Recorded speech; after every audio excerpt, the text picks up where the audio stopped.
rain fell like nails on steel. 2 in the morning, February 14th, 1945. Somewhere in the fetid darkness of Luzon's jungle, mosquitoes sang their blood hymn while mud sucked at the wheels of a half-track that nobody wanted. Staff Sergeant James Kowalski sat in the bucket seat of his M16 multiple-gun motor carriage, water streaming down his face, listening to a captain promise to kill him. "You fire that thing and draw mortars on my boys. I'll put a bullet in you myself, Sergeant." Captain Houston stood in the rain without flinching. Texas drawl cutting through the downpour like a sermon from an angry God. He was 35 years old and had survived Guadalcanal by knowing when to dig in and when to move. Right now, every instinct told him this quad 50 caliber contraption was a liability wrapped in olive drab paint. Kowalski said nothing. 22 years old, hands calloused from steel mills and gun mechanisms, he had learned long ago that silence was the only safe response when men with silver bars decided your fate. The captain's face was invisible in the darkness, just a voice floating in the wet air. But Kowalski could feel the contempt radiating like heat from a forge. "Anti-aircraft gun." Houston spat the words. "In a ground war. Brilliant. Whoever sent you here must think the Japs are going to parachute out of the goddamn coconut trees." The captain turned and slogged back toward the infantry positions, boots squelching in mud that smelled of rot and cordite. Kowalski remained motionless in his seat, rain pooling in the steel angles of the turret around him, feeling the weight of every set of eyes from the 25th Infantry Division's perimeter. They called his vehicle the Dragon Wagon. They called it the Target Magnet. They called it every name except the one that mattered: salvation. How does a man become the most hated person in his own army before firing a single shot? The answer sat in the mud beneath him. 4 Browning .250 caliber machine guns arranged in a quad mount, each barrel as long as a man's arm, all pointing uselessly at the sky, while the real war happened at ground level. 2,000 rounds per minute of theoretical firepower, designed to swat aircraft from the heavens, now parked behind a hill like a shameful secret because its mere presence drew enemy artillery like flies to a carcass. Kowalski reached down and touched the notebook wedged beside his seat. Waterproof canvas cover pages filled with calculations no gunnery instructor had ever taught. Convergence angles, ballistic coefficients, kill zone geometry. The official manual said the 4 guns should converge at 600 yards to create an aerial barrage zone. Kowalski's notebook said something different. If 4 guns converge at 200 yards instead of 600, the kill zone shrinks to 2 feet by 2 feet. Perfect for bunkers. He had written that 3 months ago during training at Fort Bliss after an instructor had called his questions stupid. The M45 quad mount was not designed for ground support, the instructor had explained, with the patience reserved for idiots and children. It was an anti-aircraft weapon. The convergence settings were optimized for engaging targets moving at 200 knots at altitude. Adjusting them for ground targets would require unauthorized modification of Army equipment. Kowalski had nodded and stopped asking questions. Then he had kept calculating. The rain intensified, drumming on the armored bat wings that protected the gunner from aerial strafing, but offered no comfort from the tropical deluge. Somewhere in the darkness, bamboo creaked and frogs screamed their mating calls. Kowalski closed his eyes and saw a different darkness. Pennsylvania, 1939. His father's face, coal dust permanent in every wrinkle, warning him about the mine. "Machines that break kill people, Jimmy. You remember that." 3 weeks later, a winch cable snapped during a cage descent. 12 men fell 400 feet into the earth. His father had been the shift foreman, first in the cage, last to be identified from what remained. Kowalski had been 16. He never went near the mines again. Instead, he went to Republic Steel in Youngstown, where his mother's cousin ran a maintenance crew. The cousin needed an apprentice who understood that machines demanded respect. Kowalski learned to read blueprints like scripture. Learned that every bolt had a purpose, every tolerance a reason. Learned that the difference between a machine that worked and a machine that killed was often just a matter of proper adjustment. When Pearl Harbor burned, he enlisted the next morning. Not from patriotism, though he felt that too. Not from rage, though that colored his dreams. He enlisted because the world was breaking and he knew how to fix things. The recruiter saw his test scores and mechanical aptitude and assigned him to anti-aircraft artillery. Perfect fit, they said. Kid who understands machines operating the most complex gun system in the Army. Nobody mentioned that understanding machines and understanding war were different kinds of knowledge. The rain slackened to a drizzle. Kowalski opened his eyes and studied the jungle wall 40 yards ahead. Black on black, infinite layers of shadow where anything could hide. Intelligence said the Japanese were massing for an attack. Intelligence said a battalion-sized force, maybe 800 men assembling in a ravine 2 miles east. Intelligence said the assault would come tonight or tomorrow, or the day after, but it would come because the enemy had no choice. American forces were tightening the noose around Manila, and every Japanese unit still mobile was being thrown into desperate counterattacks that High Command called strategic redeployments, and everyone else called suicide missions. 3 days ago, when Kowalski's half-track had rumbled into the 25th Infantry Division's sector, he thought he had finally arrived where he was needed.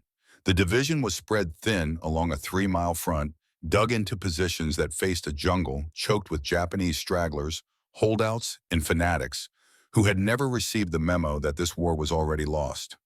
Perfect environment for anti-aircraft support, he had thought. Air superiority achieved attention turned to ground threats. Captain Houston had disabused him of that notion within 5 minutes. Park it behind the hill. Houston had ordered, pointing to a rise that would put the half-track completely out of sight from the front line. Out of sight, out of mind, out of my way. Private Danny O'Brien had laughed. 20 years old Irish-American kid from Pittsburgh with a rifleman's build and a rifleman's contempt for anything that required more than 8 rounds to do its job. Great, he had called out to his squad. The Air Force sent us a parade float. Japs are going to see that thing from Manila. The mockery had spread like cholera through a tenement. Dragon Wagon, Target Magnet, Flyboy's Toy. Every nickname dripped with the same message: you don't belong here. Within hours, Kowalski was eating alone. By the second day, even the supply clerks avoided him. An entire company's worth of infantry had decided he was bad luck, wrapped in steel plating. On the second day, Kowalski had made his mistake. Routine maintenance required test firing. Every gunner knew this. After transport, after setup, you ran a short burst to verify the weapons were properly seated and the electrical traverse system functioned. Standard procedure. Kowalski had waited until mid-afternoon when no patrols were out, when the front was quiet. He had fired a 3-second burst into a hillside 800 yards away. The sound was apocalyptic. Not the crack of rifles or the chatter of light machine guns, but a continuous roar like industrial machinery tearing sheet metal. 450 caliber Brownings firing in unison created a noise that vibrated in the chest cavity and made small animals flee for miles. The jungle had gone silent in shock. Then the Japanese mortars had answered. They walked in 5 rounds over 3 minutes, targeting the sound. None hit the half-track, but 2 landed close enough to shower shrapnel across an infantry position. Private Murphy from Chicago took metal in his thigh. Corporal Jackson from Alabama caught fragments in his shoulder. Both would survive, but both would carry scars that pointed directly at Kowalski's thoughtless test fire. Captain Houston had arrived at the half-track before the last mortar shell stopped echoing. The captain's face had been red veins standing out on his neck.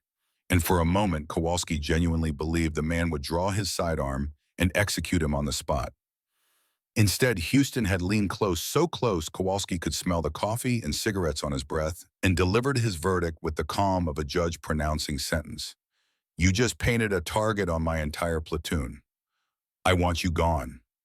But division wouldn't reassign him. Anti-aircraft assets were division level, not company level. Houston commanded infantry. He couldn't order the half-track away, only request it. And division, in its infinite wisdom, informed by officers who looked at maps instead of mud, had decided the M16 would stay. Defensive depth, they called it. Flexible response capability. All the words that sounded good in a briefing room and meant nothing in a foxhole.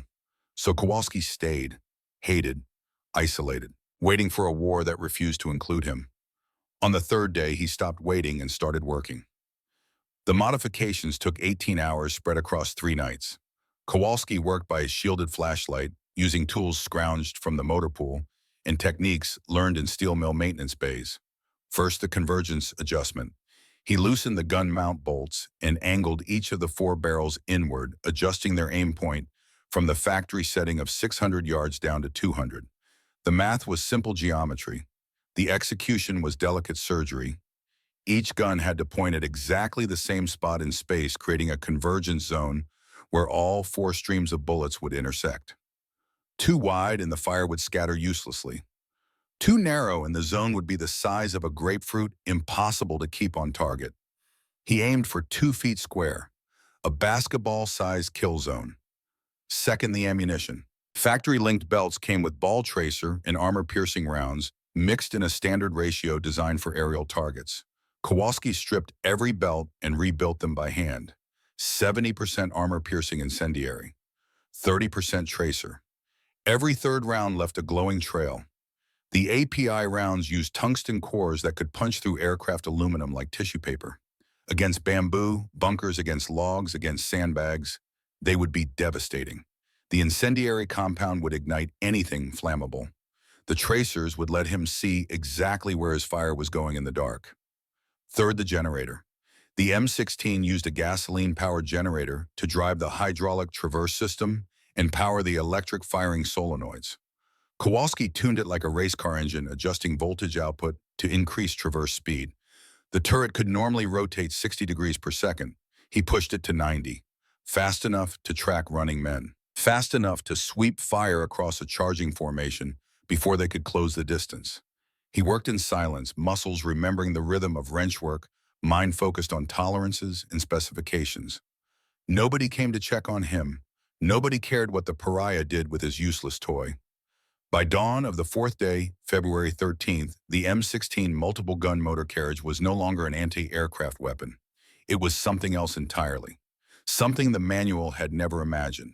Something Kowalski had built from desperation and mathematics and the memory of his father's warning about machines that fail. This machine would not fail. At 1800 hours on February 13th, as the sun turned the western sky the color of arterial blood, Private Danny O'Brien appeared at the half-track carrying a can of sea rations. He approached cautiously like a man feeding a dangerous animal and held out the can without meeting Kowalski's eyes. Figured you might be hungry. Kowalski took the can, beans and franks. Same meal everyone got. Thanks. Danny shifted his weight rifle slung over his shoulder, clearly wanting to say more. Finally, look about the other day. The jokes. We were just blowing off steam. Didn't mean nothing personal. It's fine. It ain't fine. Danny sat down on the half-track's running board without invitation. My old man worked the blast furnace at Jones and Laughlin in Pittsburgh. Molten steel. You know what that's like? Kowalski nodded. Everyone from the Rust Belt knew the blast furnace stories. His partner guy named Kowalczyk got splashed in 1941. Died in about 3 seconds. They didn't even find enough to bury. Danny stared at his boots. Pop said it was the equipment. Safety valve stuck. Thing that was supposed to protect them killed them instead. My father died in a mine collapse, Kowalski said quietly.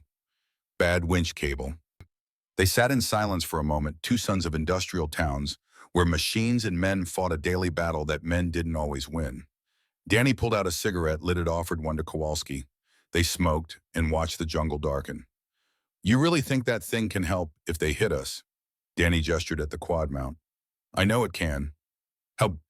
Kowalski considered lying, considered deflecting, then decided this kid deserved the truth. Because I changed it, made it better, made it do what it needs to do instead of what some manual says it should do. Danny studied him for a long moment. You're going to get in trouble for that. Only if I miss. A laugh short and sharp. Jesus, you're serious. Dead serious. Another silence, longer this time. Then Danny stood, ground out his cigarette, and looked down at Kowalski with something that might have been respect or might have been pity. If things go sideways tomorrow night, you need someone to feed ammo or I'll do it. Can't promise I won't piss myself, but I'll do it. Why bien? Because maybe you're crazy, or maybe you know something the captain doesn't. Danny shrugged. Either way, I'd rather be behind that gun than in front of it. As Danny walked back toward the infantry positions, a third figure emerged from the shadows. Corporal Martinez, demolitions expert, Mexican-American kid from El Paso with burn scars on his forearms and a reputation for steady hands under pressure. He had been listening. I'm in too, Martinez said without preamble. Saw you working on the ammo. Those API rounds, they'll punch through damn near anything. That's the idea. Martinez climbed onto the half-track and examined the quad mount with a professional's eye. ran his hand along the barrels, checked the convergence angles, whistled low. Sarge, you know these rounds can go through tank armor at close range. What exactly are you planning to shoot? Kowalski met his eyes. Everything. Martinez grinned. It was not a nice grin. It was the grin of a man who understood that sometimes the only answer to overwhelming force was overwhelming violence. Then you're definitely gonna need loaders. At 2200 hours, the radio crackled with an intelligence update. Kowalski heard it through the open command post, heard Captain Houston's voice rise in alarm, heard the map coordinates and unit size estimates that changed everything. Japanese battalion strength force. Not 800 men, 1,200 plus. Massing in the ravine system 3 kilometers east. Electronic intercepts confirm preparation for night assault. Target 25th Infantry Division's undermanned sector. Estimated time of attack between midnight and dawn. The infantry positions erupted in controlled chaos. Men checking weapons, distributing grenades, reinforcing foxholes with whatever materials they could scrounge in the dark. Houston moved among them, voice steady, projecting the confidence of a veteran who had seen worse and survived. But Kowalski, watching from his position behind the hill, saw the captain's face when he thought no one was looking. Saw the calculation, the math of 1,200 attackers against maybe 200 defenders spread across a 3-mile line. Saw the moment Houston glanced toward the half-track and then looked away as if the sight of it embarrassed him. The captain didn't believe the quad gun could help. He had made his judgment based on doctrine and experience. Anti-aircraft weapons were for aircraft. Ground combat was for riflemen and machine gunners and mortars. The book said so. Training said so. Every battle Houston had survived had proven it. Kowalski's notebook said something different. At 2300 hours, Kowalski started the generator. The engine coughed once caught, settled into a steady thrum that vibrated through the half-track's frame. He engaged the electrical system. Hydraulic pumps whined to life. The turret rotated smoothly on its mount, responding to the hand controls with the precision he had tuned into it. He traversed left, traversed right, elevated the guns, depressed them. Perfect. Danny and Martinez appeared out of the darkness, both carrying their rifles but moving with purpose toward the half-track. No jokes now, no mockery. They had made their choice. "Where do you want us?" Danny asked. "Ammo's in the storage bins on both sides. When I burn through a belt, you swap it fast. Don't look at what's happening downrange. Just focus on the feed mechanism." "Can you do that?" "Yeah." "Martinez, you watch for barrel overheat. If any gun starts glowing red, you tell me immediately. I'll have to rotate fire to different barrels." "Understand?" "Got it." "One more thing." Kowalski looked at both of them. "If this goes bad, if I can't stop them, you bail out and fall back with the infantry. Don't try to be heroes. This isn't your fight." Danny shook his head. "Respectfully, Sarge, fuck that. We're in this together." At 2330 hours, the jungle went silent. Every frog, every bird, every insect stopped its noise at once, as if nature itself was holding its breath. Veterans knew that silence. Prey animals know when predators are moving. The jungle was warning them. At 2345, a Japanese Type 92 heavy machine gun opened fire from a concealed position 150 yards into the tree line. The distinctive sound of the weapon, nicknamed Woodpecker by American troops for its slow, heavy rate of fire, echoed across the clearing. Bullets snapped overhead, forcing infantry to duck into their holes. Return fire from American positions did nothing. The bunker was 2 well-built logs and bamboo layered too thick. Captain Houston tried everything. Mortars walked rounds into the area but couldn't score a direct hit in the darkness. Rifle grenades fell short or wide. The Woodpecker kept firing, pinning down an entire platoon, daring someone to expose themselves for a clear shot. Houston did not order Kowalski to engage, did not even look toward the half-track. The captain had made his decision days ago. The quad gun was useless. Kowalski made a different decision. He kicked the generator to full power. The turret came alive, hydraulic systems whining like a living thing, waking from sleep. He placed the reflex sight's illuminated red ring over the muzzle flash in the jungle, centered it, adjusted for estimated range. 200 yards, right in the convergence zone. Better to ask forgiveness than permission. His thumbs found the butterfly trigger. Safety off. All 4 guns hot, generator note rising as it sensed the imminent load. He took a breath, let it out halfway, and squeezed. The sound was God's own chainsaw, not gunfire, not the familiar sounds of war. This was something new, something that human ears struggled to process. Four Browning 50 caliber machine guns firing in perfect synchronization created a noise that traveled through bone and made reality vibrate. 150 rounds left the barrels in 3 seconds. 60 pounds of lead and tungsten and incendiary compound traveled downrange at 2,800 feet per second. The convergence zone appeared as if painted by light. Four streams of tracers met at exactly 200 yards, merging into a single pillar of fire that drilled into the jungle like a welding torch. The API rounds hit the bamboo bunker with the force of industrial machinery. Logs splintered. Earth exploded. The incendiary compound ignited dried bamboo, creating instant fire. Tungsten cores punched through defensive layers that had stopped rifle bullets and shredded whatever lay beyond. The woodpecker stopped firing. Silence returned, but it was different now. This silence was shock. Disbelief. Every man on both sides of the line trying to process what they had just witnessed. Kowalski released the trigger. Smoke drifted from the 4 barrels. The generator settled back to idle. Where the bunker had been only a smoking crater, remained edges still glowing from incendiary ignition. Captain Houston stood up from his foxhole and stared. Just stared. His mouth opened, but no words came out. From the jungle, a sound, sharp, metallic, a whistle. The kind Japanese officers used to signal attack formations. Once, twice, 3 times.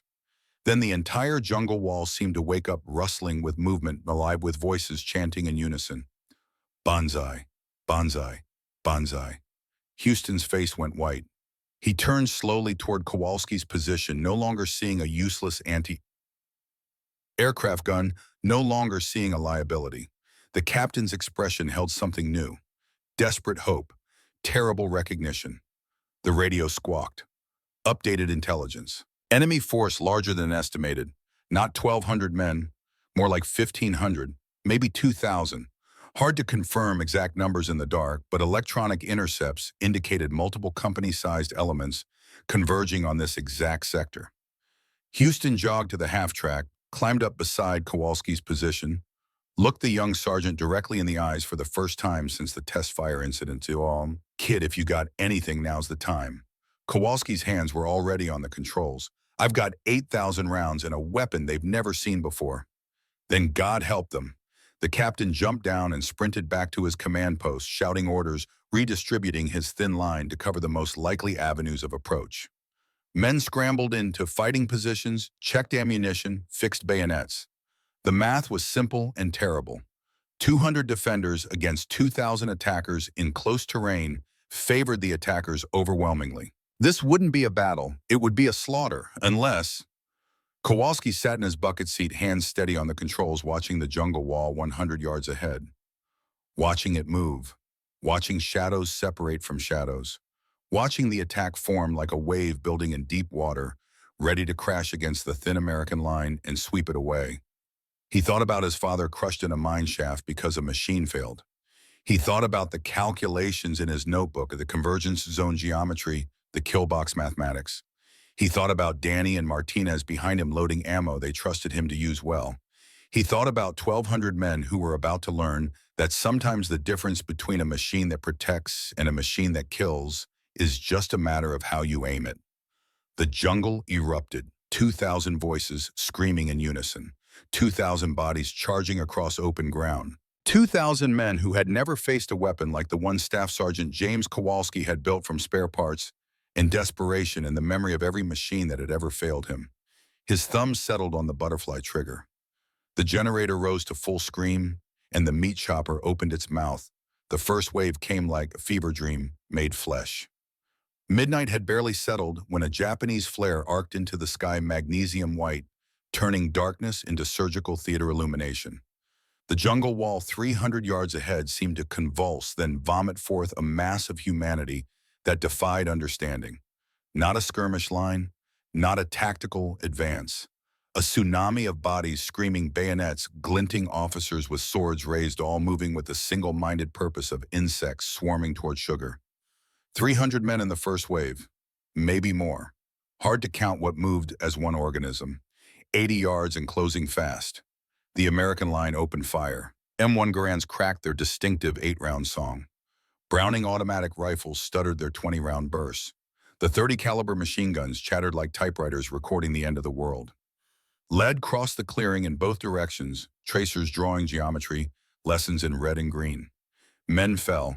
Japanese soldiers crumpled, pitched forward, spun, and collapsed. But the wave didn't stop. The bodies became stepping stones. The survivors ran across their own dead, without breaking stride, voices rising in that guttural chant that had terrified Allied troops across the Pacific. 70 yards, 60 yards, close enough now to see individual faces in the flare light. Boys, most of them. Teenagers with fanatic eyes and death poems written on strips of cloth wrapped around their heads. The American machine guns began to overheat. Barrels glowing mechanisms, jamming gunners frantically changing barrels with hands protected by asbestos gloves that barely worked. The Garands kept firing, but 8 rounds at a time couldn't hold back an ocean. 50 yards. Captain Houston's voice cut through the chaos hoarse from shouting, "Fix bayonets, prepare for close combat." The sound of steel sliding onto rifle lugs. The sound of men preparing to die.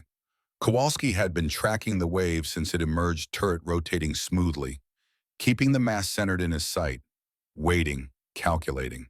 The convergence zone was optimized for 200 yards. At 300, the 4 streams would scatter too wide.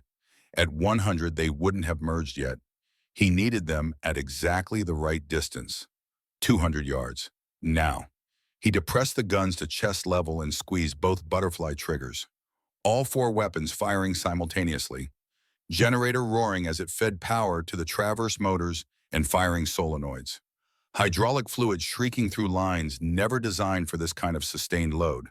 The sound was apocalypse. Not the familiar percussion of individual shots, but a continuous tearing, like industrial fabric ripping at molecular speed. 2,000 rounds per minute, 33 rounds per second.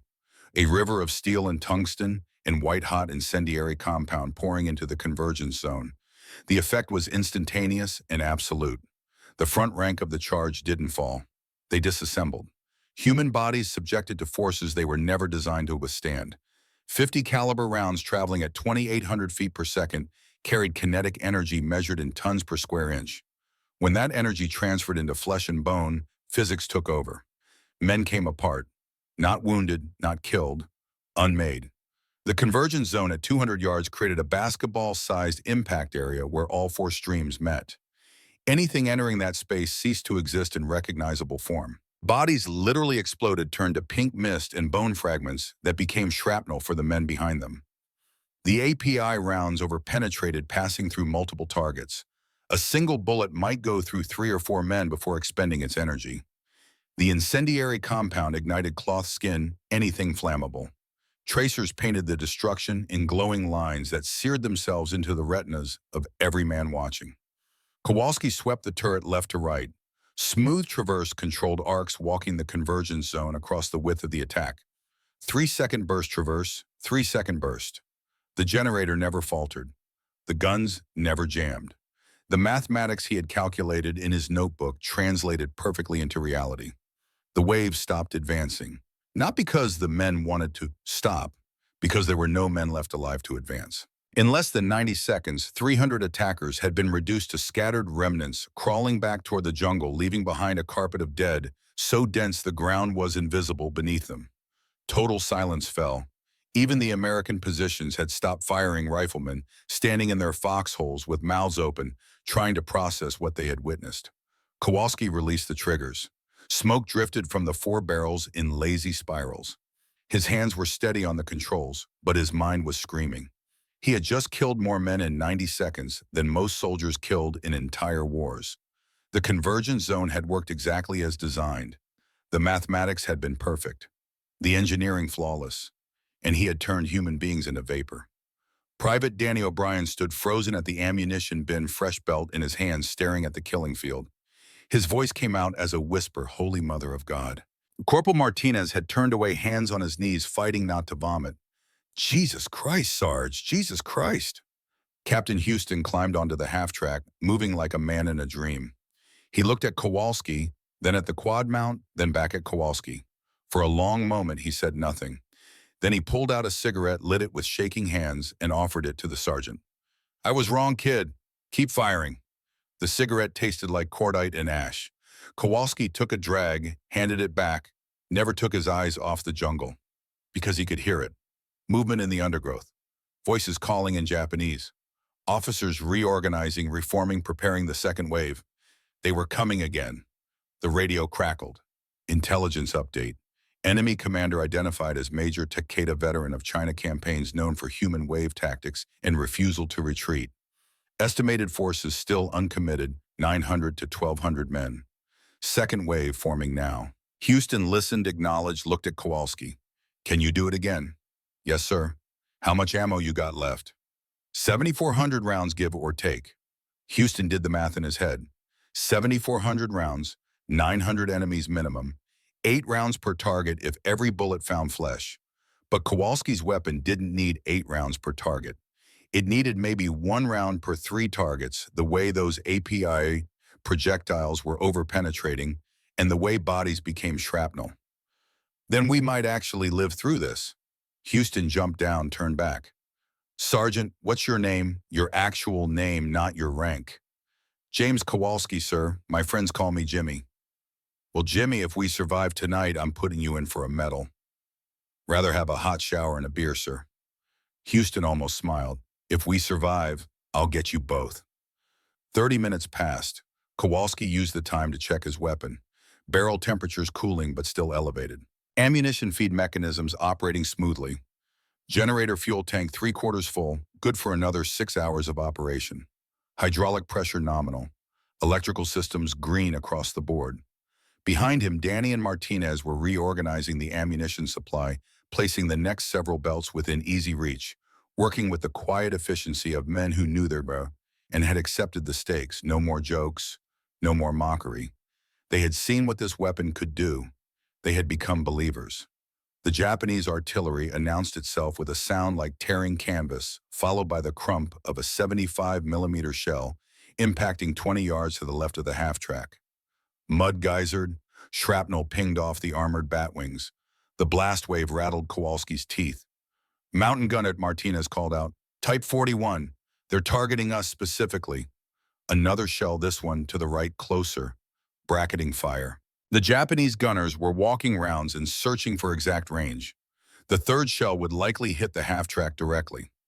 Kowalski saw the muzzle flash.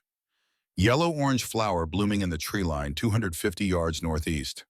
The crew would be reloading now, maybe 15 seconds before the next shot. He had a window. He spun the turret toward the flash, elevated slightly for the distance, and fired a 5-second burst.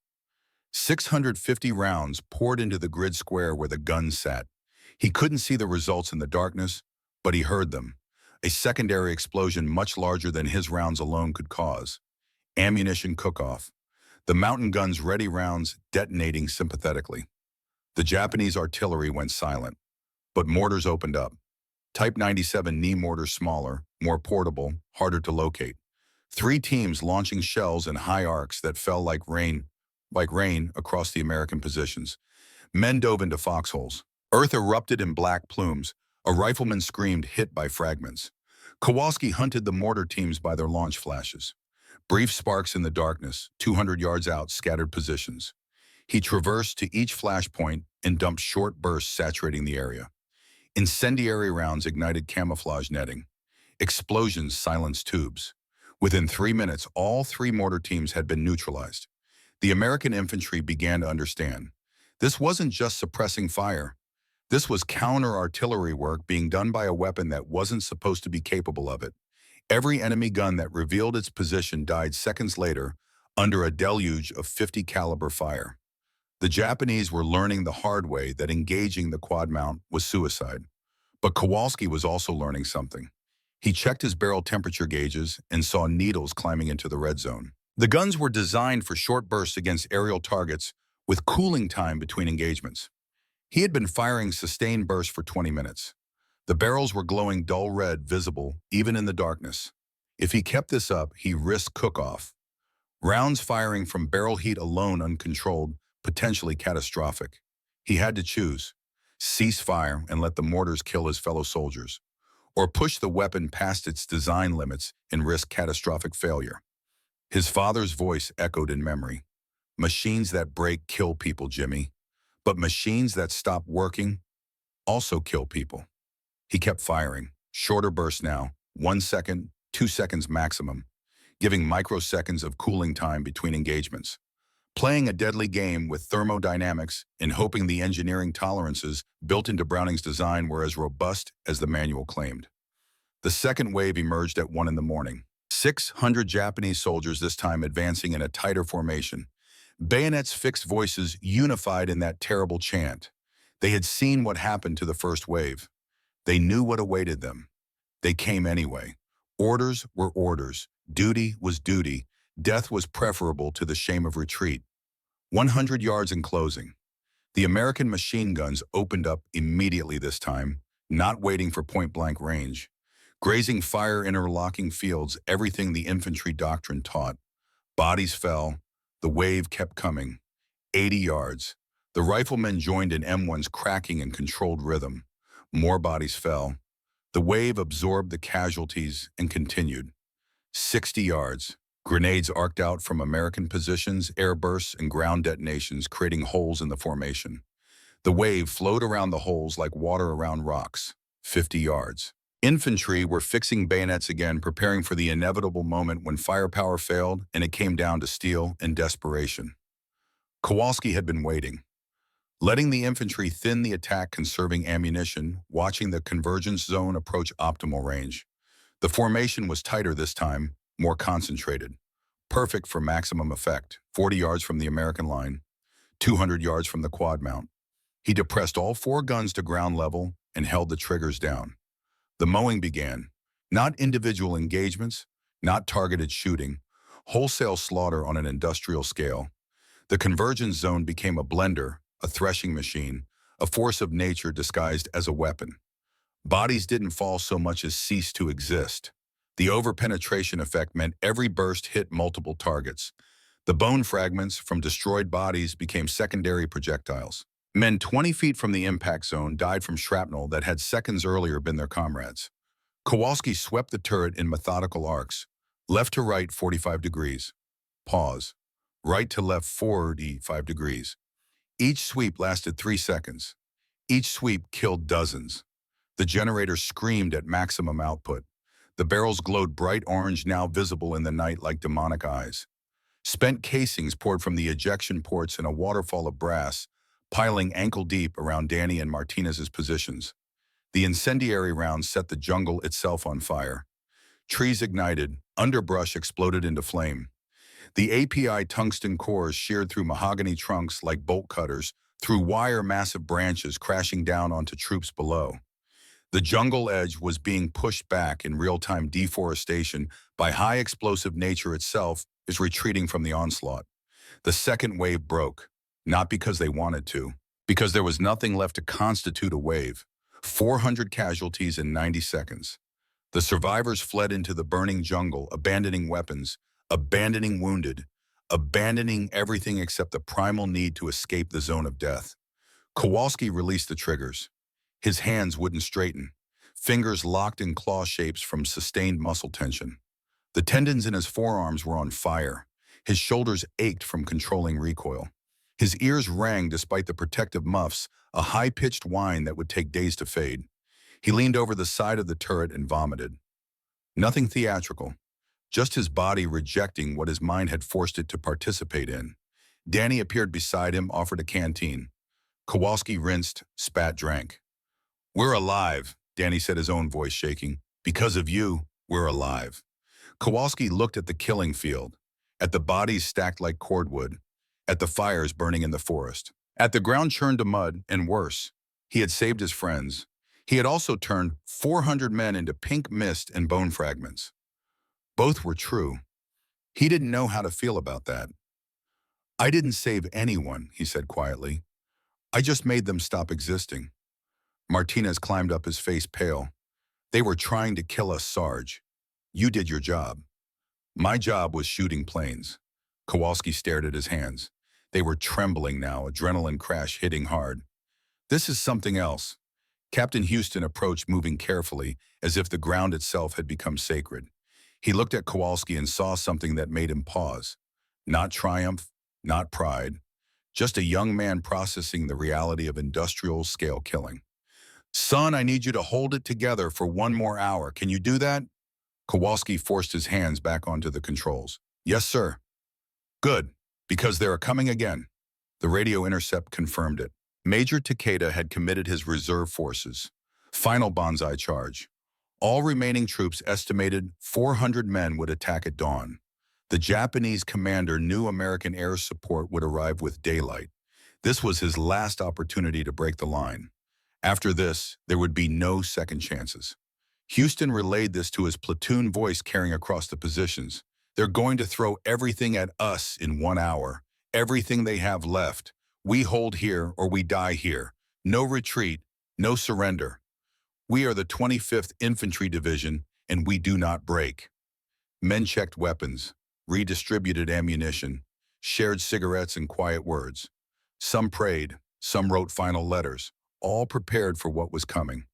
Kowalski checked his ammunition. One belt remaining, 800 rounds. He checked barrel temperatures. Critical. Another sustained engagement and something would fail. Barrel warping, feed mechanism jamming, generator seizure. The weapon had been pushed beyond any limit the designers had imagined. It was a miracle it still functioned. Martinez noticed the gauge readings.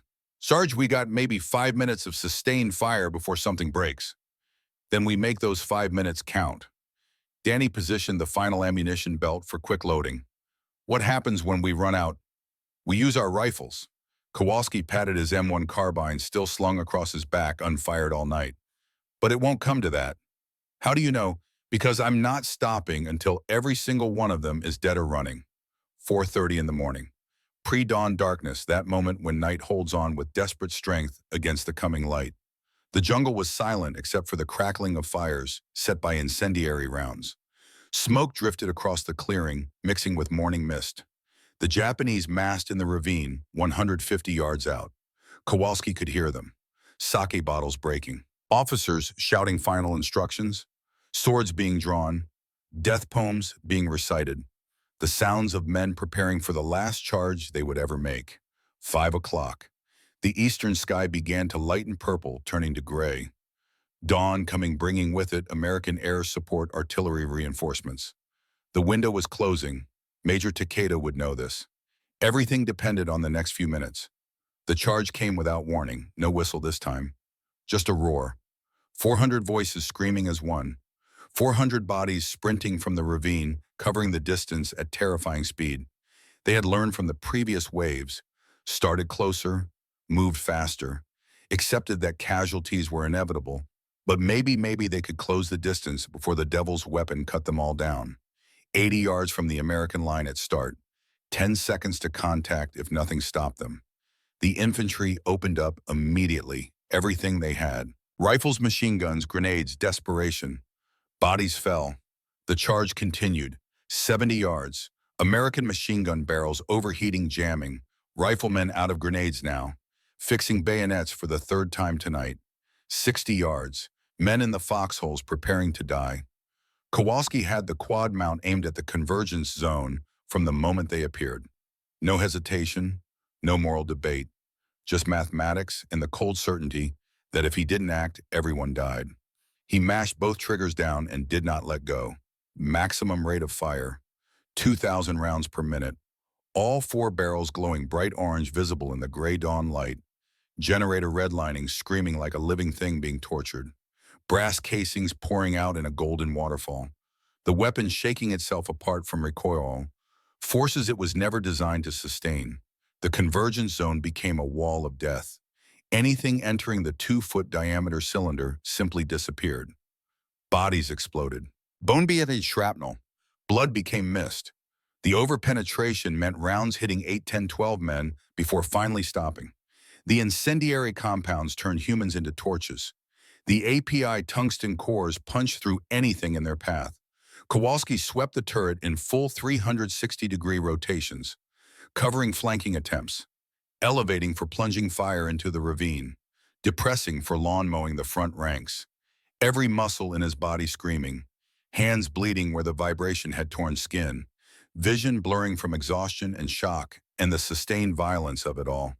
Then barrel number 3 began cook-off. Rounds firing on their own chambered ammunition igniting from barrel heat before the firing pin struck. Uncontrolled, deadly. The barrel swung wild bullets spraying in random directions until Kowalski wrestled the turret around, pointing the rogue gun upward at empty sky. He kept firing the other 3 barrels, compensating, maintaining the convergence zone with only 75% of his firepower. Danny and Martinez grabbed the turret, manually helping him traverse it when the hydraulics began failing. 3 men, 1 weapon, pure desperation incarnate. Spinning the mount by hand, keeping the streams of fire directed at the enemy, refusing to let physics or exhaustion or fear stop them. The generator died. No power traverse.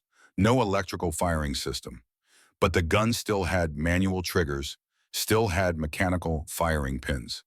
Kowalski worked them like a madman, squeezing individual triggers in sequence, creating a stuttering rhythm instead of continuous fire. Less effective, but still deadly.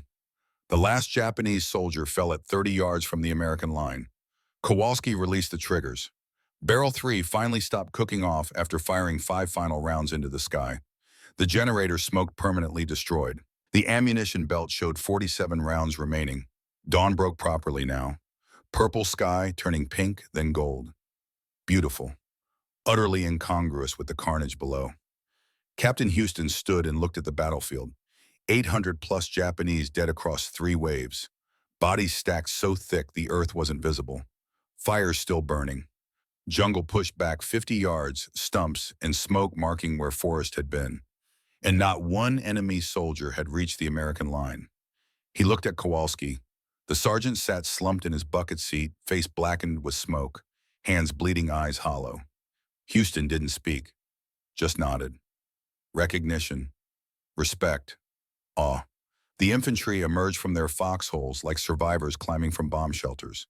They walked toward the half-track, slowly, reverently. No mockery now, no jokes about dragon wagons or target magnets. They touched the vehicle like it was a shrine, ran their hands over the barrels, whispered among themselves. Danny climbed up and wrapped a blanket around Kowalski's shoulders. "Rest, Jimmy, we got watch." Martinez appeared with a hot coffee from somewhere. "You did it, Sarge, you actually did it." Kowalski looked at them both. "Did what? Killed a lot of people who were trying to kill us. That's not heroism. That's just survival with extra steps." "You saved 200 men tonight," Houston said, climbing up one more time. "Whatever you think about what happened, whatever keeps you up at night, remember that. 200 American soldiers are going to go home to their families because you were here." Kowalski closed his eyes, saw the pink mist, saw the bodies disintegrating, saw the convergence zone doing exactly what he had designed it to do. Perfect mathematics translating into perfect horror. "I'll remember," he said quietly. "That's the problem. I'll remember all of it." The sun rose fully now, bathing the clearing in golden light. In the distance, the sound of aircraft engines. American fighters doing dawn patrol. The war continuing indifferent to what had happened in this small corner of jungle. Staff Sergeant James Kowalski sat surrounded by ankle-deep brass casings, hands still locked in firing position, and watched smoke rise from 800 bodies. The meat chopper had done its work. The devil's weapon had lived up to its name, and the man who built it would carry that weight for the rest of his life. The smell hit first. Before the sight, before the full comprehension, the smell arrived and made men gag. Cordite and copper and something else, something organic burning. The clearing looked like an industrial killing floor where the product was death measured in tonnage. Captain Houston tried to count bodies, gave up at 200. What mattered was impossible mathematics. 200 American infantry against 800 Japanese attackers, and when dawn broke, American casualties numbered 0 killed in action. 3 wounded, none critically. The quad-mount half-track sat in its revetment, surrounded by spent brass casings that came up to a man's shins. The barrels were warped from heat stress. The generator was a melted ruin. The weapon would never fire again without a complete rebuild. But it had lasted exactly long enough. James Kowalski sat in the bucket seat, unable to stand because his legs had gone numb.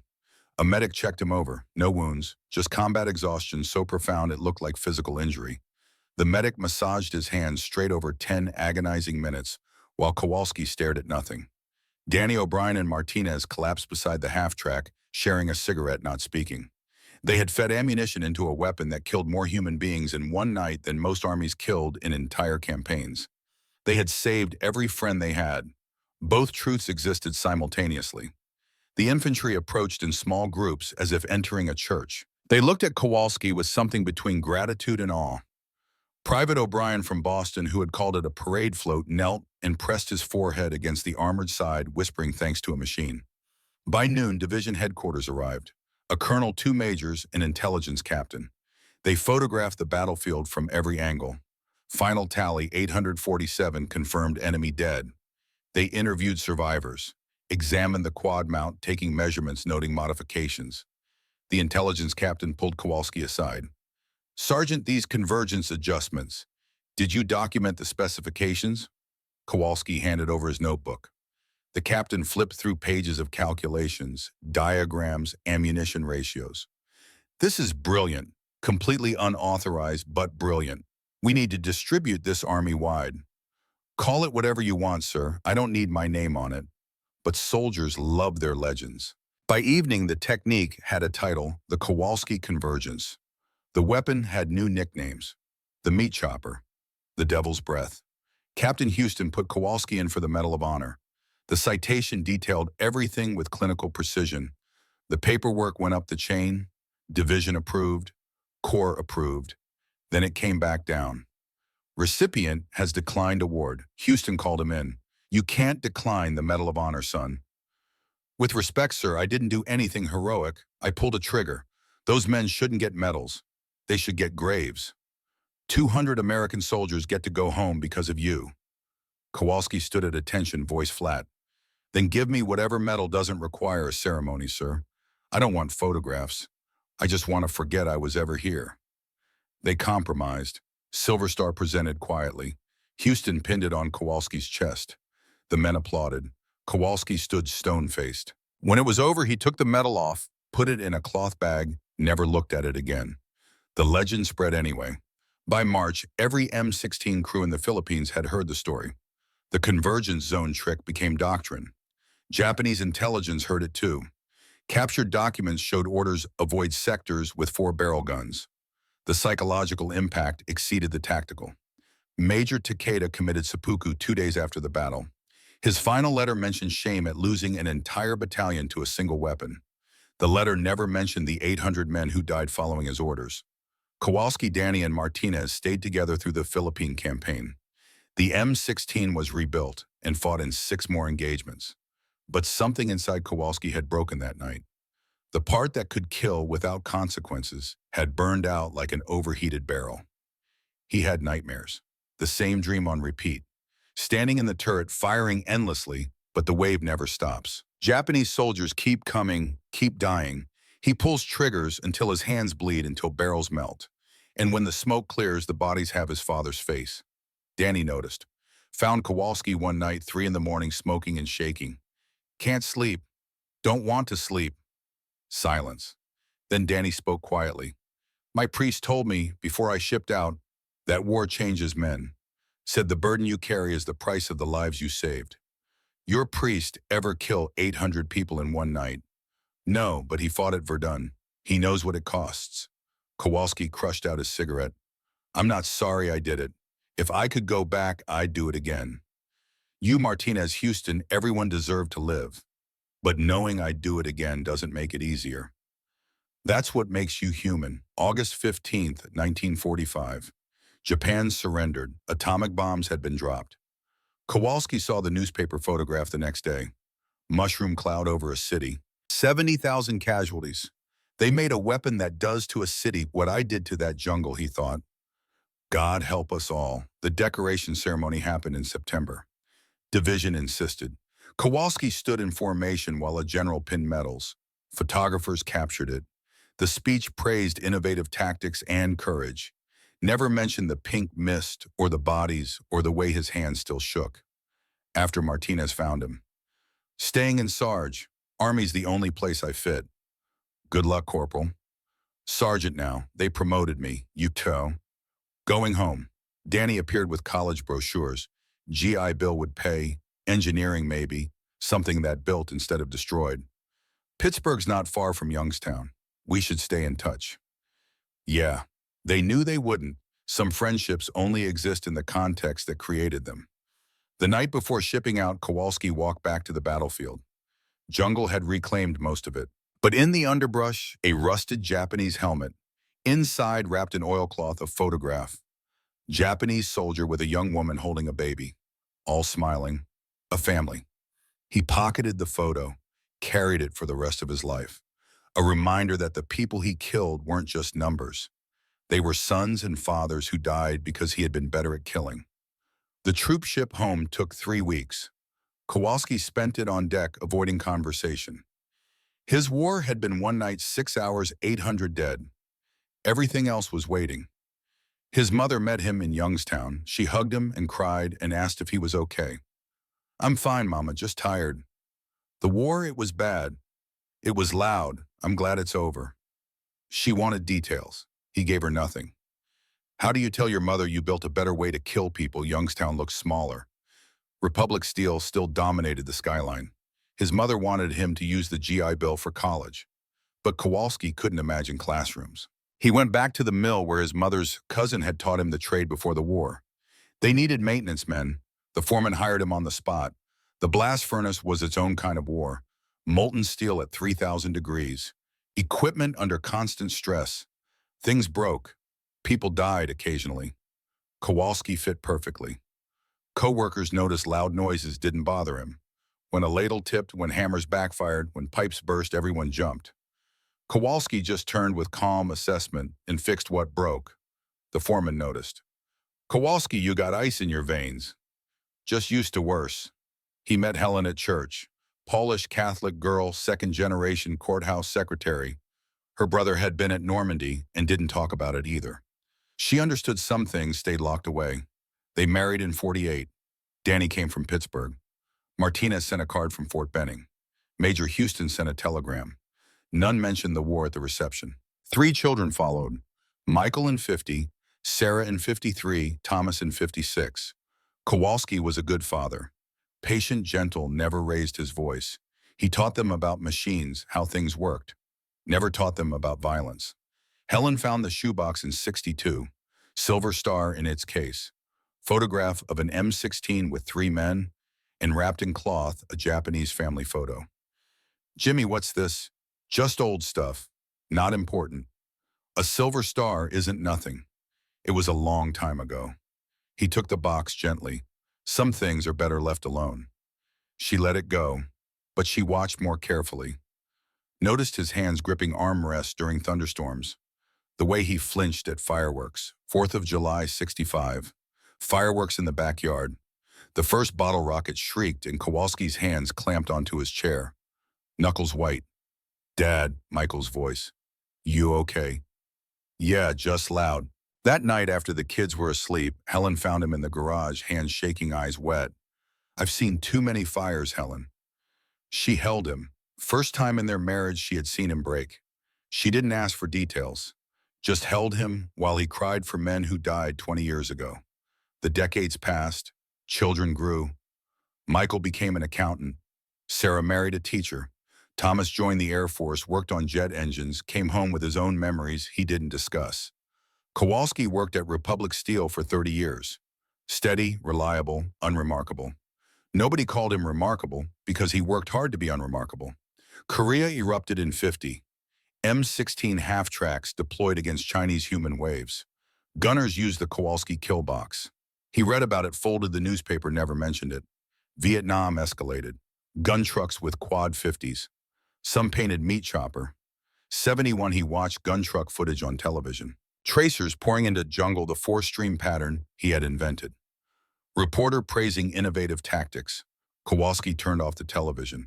Walked to the garage, hands shaking. Killing never ends, he thought. Just gets passed down. '72, factory accident. Steam pipe explosion. 2 workers killed. Kowalski pulled bodies from wreckage. That night, Helen found him crying. I fix machines so they don't kill people. That was supposed to matter. Grandchildren came in the 80s. Emma Thomas's daughter asked him once during a school project, "Were you in the war, Grandpa?" "Yes, sweetheart." "Were you a hero?" He thought about 800 dead, 200 saved. No Emma, just a kid who did what he had to. 95, Danny tracked him down. Both 72. They sat in Kowalski's garage drinking beer. "I think about that night all the time," Danny said. "Me too." Danny pulled out an envelope. The crew photo. "We did what we had to. We saved each other." Kowalski stared at young faces. "You ever tell your family no?" "Me neither. Some things stay in the past." Kowalski framed the photograph. First time anything from the war was visible. Helen saw it, said nothing. July 23rd, 98. Kowalski was in the garage fixing Emma's bicycle chain. 22 years old now, college graduate. The chain had jammed. Simple fix. He was explaining the repair when pain hit. Massive pressure in his chest. Couldn't breathe. Heart attack. Massive. Fatal. He had 30 seconds. Used them to smile at Emma. Managed to keep holding the wrench so she wouldn't be frightened. Emma realized something was wrong. Screamed for Helen. Called 911. But Kowalski was gone. 75 years old. Dead in his garage. Wrench in hand. The funeral was small. Family, neighbors, co-workers. The obituary listed him as James Kowalski, retired steelworker, loving husband and father. No mention of the Silver Star. No mention of February 14th, 45. One old man attended who nobody recognized. Sat in back. Left before the reception. Martinez, 76, driving from Texas, paying respects. He left a challenge coin on the casket. 25th Infantry Division. Helen saw it, knew what it meant without understanding details. Let him take it to whatever came next. 2 years passed. Michael Jr., Kowalski's grandson, found the shoebox in the attic. 16 years old. Curious. Silver Star with citation. Staff Sergeant James Kowalski, Gallantry in Action, February 14th through 15th, 45 Luzon. 800 plus enemy casualties. 200 American soldiers saved. Photographs, the half-track, the crew, a battlefield, the Japanese family photo, a notebook, convergence angles, kill zone geometry. Last page dated February 16th, 45. I saved my friends. I killed 800 men. Both are true. I don't know how to feel. I hope someday I will. Until then, I carry them all. This is the price of the weapon I built. God forgive me. Michael Jr. showed his father. Did you know that Michael stared at the Silver Star? No, he never said anything. They researched, found references, military forums discussing the meat chopper legend, documentation of the Kowalski convergence still taught in doctrine, found their father, their grandfather, discovered he had been someone else entirely. He never wanted us to know, Sarah said. Michael thought about his father, the fireworks flinching, the garage breakdowns, because he wanted us to think of him as someone who fixed things, not someone who broke them. They donated the Silver Star to the National World War II Museum. Anonymous donation, let historians understand. But keep the name private, respect his wish. The museum accepted, added it to the Pacific collection. Placard Silver Star recipient, M16M, GMC, gunner pioneered ground support tactics, name withheld per family request. 2006, Emma Monica Kowalski, 30 history professor, visited the museum with her daughter, 5 years old. They stood before an M16 on display. Placard M45 quad mount, primary role anti-aircraft, secondary role ground support, nicknamed Meat Chopper, feared as Devil's Breath. Emma's daughter pointed at the bucket seat. What's that, where the gunner sat? Were they brave? Emma thought about her grandfather, about finding him in the garage, about the notebook entry, about the weight he carried silently for 53 years so his children could grow up without nightmares. He was terrified, she said quietly, but he did it anyway. That's the bravest kind of brave. That night, Emma wrote in her journal, Grandpa Jimmy died fixing a bicycle. He lived fixing machines. He fought operating a machine he'd fixed to kill better than anyone thought possible. He never told us because he wanted us to remember the man, not the weapon. He wanted us to know good people sometimes do terrible things for good reasons, and the burden of that is the price of being human. I miss him. I understand him now, and I'm grateful he carried that weight alone. The museum closed. The half-track sat in its display forever frozen, untouched by context. In the bucket seat where James Kowalski sat 70 years earlier, nothing remained but worn metal and the ghost of decisions made in darkness. The weapon endured. The doctrine endured. The legend endured.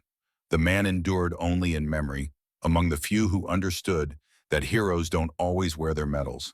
Sometimes they hide them in shoeboxes and take their secrets to the grave. James Kowalski was 22 when he killed 800 men in one night. He was 75 when he died, fixing his granddaughter's bicycle. Between those moments stretched 53 years of ordinary life lived by an extraordinary man who wanted desperately to be ordinary. He got his wish. The world remembered the weapon and forgot the man, exactly as he wanted it.